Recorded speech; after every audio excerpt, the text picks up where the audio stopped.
About midnight, Paul and Silas were praying and singing hymns to God. They are praying. They are singing to the Lord.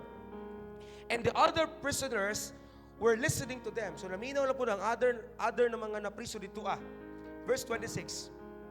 Suddenly, there was such a violent earthquake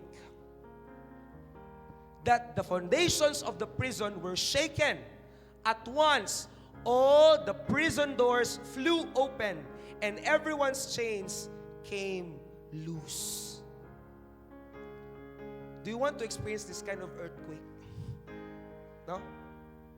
Do you want na the moment na magdayog o magsimba ka, matingala ka ang mga butang nagigamit sa kaaway para maghapos ka, mga tanggal tanan?